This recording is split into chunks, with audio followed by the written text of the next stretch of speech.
মধ্যপ্রাচ্যের চলমান সংঘাতের পেছনে উঠে এসেছে এক চমকপ্রদ কূটনৈতিক তথ্য। যুদ্ধবিরতি নিশ্চিত করতে সরাসরি চাপ দিয়েছেন ডোনাল্ড ট্রাম্প। ফাইন্যান্সিয়াল টাইমস এর এক প্রতিবেদনে বলা হয়েছে, কয়েক সপ্তাহ ধরেই যুক্তরাষ্ট্র পাকিস্তানের উপর চাপ দিচ্ছিল যাতে তারা ইরানকে রাজি করিয়ে যুদ্ধ থামাতে এবং হরমুজ প্রণালী খুলে দিতে ভূমিকা রাখে। এই প্রক্রিয়ায় গুরুত্বপূর্ণ ভূমিকা পালন করেন পাকিস্তানের সেনাপ্রধান আসিম মুনির, যিনি যুক্তরাষ্ট্র ও ইরানের মধ্যে মধ্যস্থতা করেন। কি ঘটেছিল পর্দার আড়ালে? যুক্তরাষ্ট্র যুদ্ধবিরতির জন্য 15 দফা প্রস্তাব দেয়, ইরান পাল্টা 5 ও 10 দফা প্রস্তাব দেয়।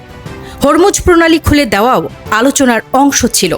সবচেয়ে চমকপ্রদ বিষয়, যুদ্ধবিরতির ঘোষণা আসার কয়েক ঘন্টা আগেও ট্রাম্প কঠোর হুমকি দিয়েছিলেন ইরানকে ধূলিসাৎ করার। কেন হঠাৎ যুদ্ধবিরতিতে আগ্রহ? বিশ্ববাজারে তেলের দাম দ্রুত বেড়ে যাওয়া, ইরানের শক্ত প্রতিরোধ, দীর্ঘ যুদ্ধের অর্থনৈতিক চাপ। প্রতিবেদন অনুযায়ী মার্চের মাঝামাঝি থেকে ট্রাম্প প্রশাসন যুদ্ধবিরতির জন্য মরিয়া হয়ে ওঠে। সবচেয়ে বড় বাধা কোথায় ছিল? ইরানের সবচেয়ে শক্তিশালী বাহিনী ইসলামিক রেভলিউশনারি গার্ড ক্রপস যুদ্ধবিরতিতে রাজি করানো ছিল সবচেয়ে কঠিন কাজ। বাহিনীর ভেতরেও মতবিরোধ ছিল, কেউ কেউ যুদ্ধ চালিয়ে যাওয়ার পক্ষেই ছিল, এমনকি শান্তি প্রক্রিয়া নস্যাৎ করার চেষ্টার অভিযোগ উঠেছে। এই ঘটনাটি মধ্যপ্রাচ্যের কূটনীতির বাস্তব চিত্র স্পষ্ট করে। শক্তি বনাম বাস্তবতা, যেখানে প্রকাশ্যে যুদ্ধের হুমকি আর গোপনে শান্তির চেষ্টা। পাকিস্তানের উত্থান, একটি গুরুত্বপূর্ণ মধ্যস্থতাকারী হিসেবে পাকিস্তানের কৌশলগত গুরুত্ব বেড়েছে।